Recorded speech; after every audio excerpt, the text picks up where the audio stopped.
ఆకాశవాణి ప్రాంతీయ వార్తలు చదువుతున్నది ఎస్ మణి. ముఖ్యాంశాలు. విజయదశమి సందర్భంగా దేశ ప్రజలకు రాష్టపతి ద్రౌపది ముర్ము, ప్రధానమంత్రి నరేంద్ర మోదీ శుభాకాంక్షలు తెలిపారు. పౌర సరఫరాల శాఖ, వ్యవసాయ, మార్కెటింగ్ శాఖలపై రాష్ట ముఖ్యమంత్రి నారా చంద్రబాబు నాయుడు ఈరోజు సమీక్ష నిర్వహించారు. విజయవాడ కనకదుర్గమ్మ అమ్మవారు ఈరోజు రాజరాజేశ్వరి దేవి అలంకారంలో భక్తులకు దర్శనమిస్తున్నారు. విజయదశమి సందర్భంగా రాష్టంలోని అన్ని ప్రముఖ దేవాలయాలలో ఈరోజు ప్రత్యేక పూజలు నిర్వహిస్తున్నారు. బంగాళాఖాతంలో రేపు ఏర్పడనున్న అల్పపీడన ప్రభావంతో రాష్ట వ్యాప్తంగా విస్తారంగా వర్షాలు కురిసే అవకాశం ఉందని వాతావరణ శాఖ అధికారులు తెలిపారు. ఇక వార్తల్లోని వివరాలు. విజయదశమి సందర్భంగా దేశ ప్రజలకు రాష్టపతి ద్రౌపది ముర్ము, ప్రధానమంత్రి నరేంద్ర మోదీ శుభాకాంక్షలు తెలిపారు. ఈ పండుగ సత్యం, నైతిక విలువలపై నమ్మకానికి ప్రతీక అని రాష్టపతి సామాజిక మాధ్యమం ఎక్స్లో పేర్కొన్నారు. భగవంతుని ఆశీర్వాదంతో ప్రజలందరూ అన్ని రంగాలలో విజయం సాధించాలని ఆకాంక్షిస్తున్నానని ప్రధానమంత్రి నరేంద్ర మోదీ సామాజిక మాధ్యమం వేదికగా శుభాకాంక్షలు తెలిపారు.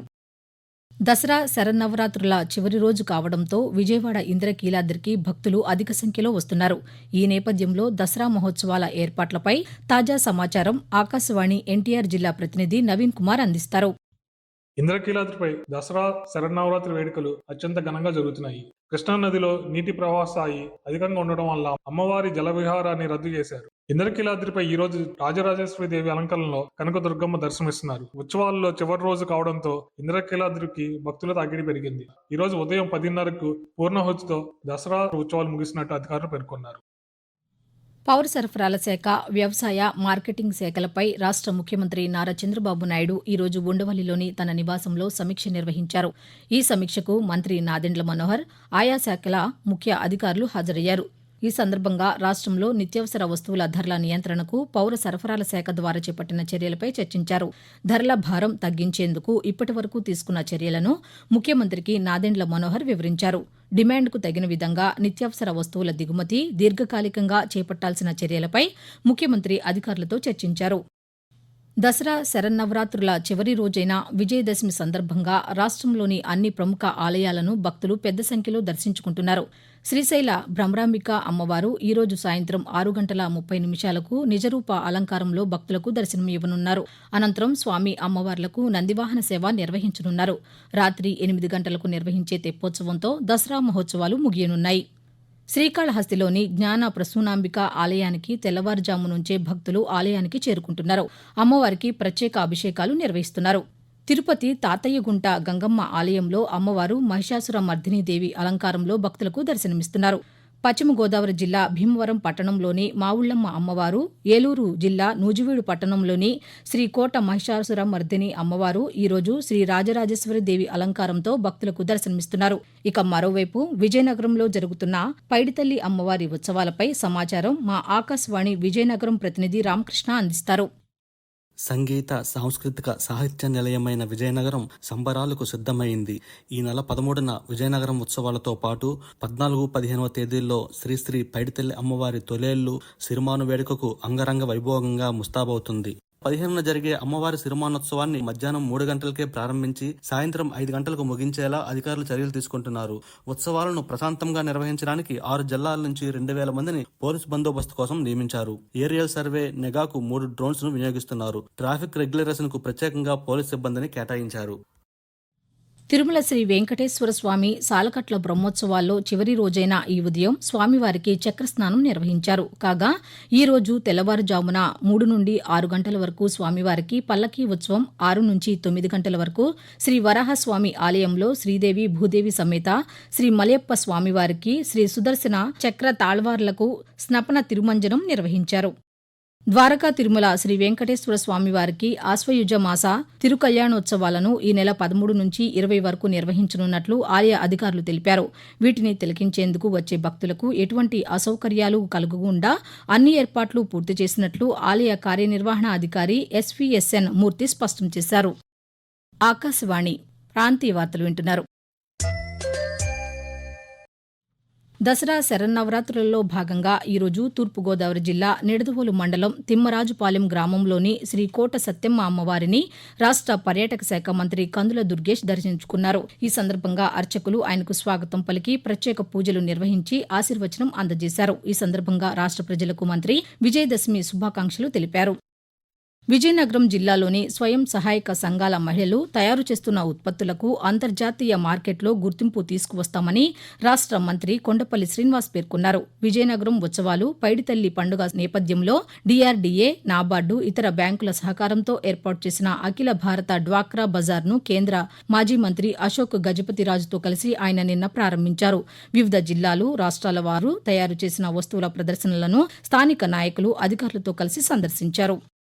రాష్ట్రంలోని prime ministers schools for rising India PM SHRI పాఠశాలల్లో చదువుతున్న విద్యార్థులకు భారత స్కౌట్స్ అండ్ గైడ్స్ శిక్షణ ఇవ్వనున్నారు.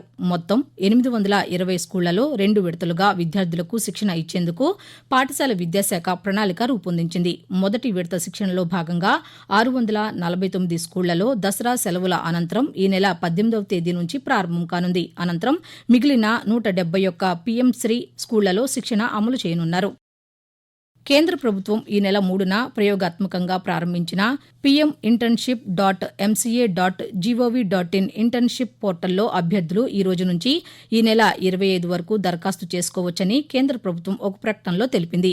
ఇంటర్న్షిప్కు ఎంపిక అయిన అభ్యర్థులకు 12 నెలల పాటు ప్రతి నెల 5,000 రూపాయల ఆర్థిక సహాయం, మరొక 6,000 రూపాయలు ఒకసారి లభిస్తాయి.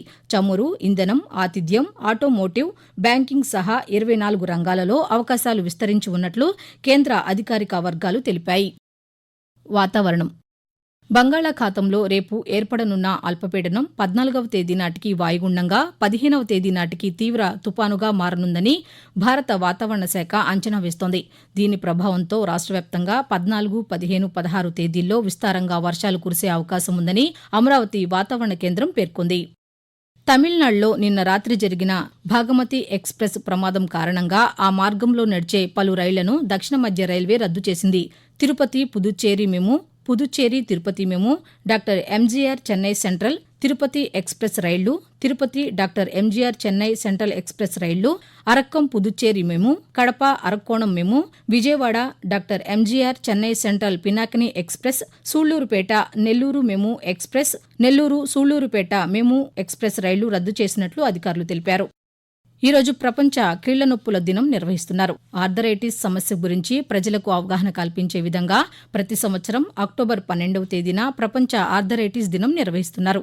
ఈ సందర్భంగా కీళ్ల నొప్పుల బారిన పడకుండా తీసుకోవాల్సిన జాగ్రత్తలు, ఇప్పటికే ఇబ్బందులు ఎదుర్కొంటున్న వారు చేపట్టవలసిన పరిష్కారాల గురించి తెలియజేస్తూ పలు అవగాహన కార్యక్రమాలు ఏర్పాటు చేస్తున్నారు. 2024-25 ఆర్థిక సంవత్సరానికి ఆదాయపు పన్ను శాఖకు ఇప్పటి వరకు 13,57,000 కోట్ల రూపాయలకు పైగా ప్రత్యక్ష పన్ను వచ్చినట్లు అధికారులు ఒక ప్రకటనలో తెలిపారు. వీటిలో 7 లక్షల కోట్ల రూపాయలకు పైగా వ్యక్తిగత ఆదాయ పన్ను వసూళ్లు కాగా 6 లక్షల కోట్ల రూపాయలకు పైగా కార్పొరేట్ పన్ను వసూళ్లు ఉన్నాయి. ఇక మరొకవైపు 2,31,000 కోట్ల రూపాయలకు పైగా రీఫండ్లను నిన్నటి వరకు జారీ చేయడం జరిగిందని ఆదాయపు పన్ను శాఖ అధికారులు స్పష్టం చేశారు. ప్రాంతీయ వార్తలు ముగించే ముందు ముఖ్యాంశాలు మరోసారి. విజయదశమి సందర్భంగా దేశ ప్రజలకు రాష్ట్రపతి ద్రౌపది ముర్ము, ప్రధానమంత్రి నరేంద్ర మోదీ శుభాకాంక్షలు తెలిపారు. పౌర సరఫరాల శాఖ, వ్యవసాయ, మార్కెటింగ్ శాఖలపై రాష్ట్ర ముఖ్యమంత్రి నారా చంద్రబాబు నాయుడు ఈరోజు సమీక్ష నిర్వహించారు. విజయవాడ కనకదుర్గమ్మ అమ్మవారు ఈరోజు రాజరాజేశ్వరి దేవి అలంకారంలో భక్తులకు దర్శనమిస్తున్నారు.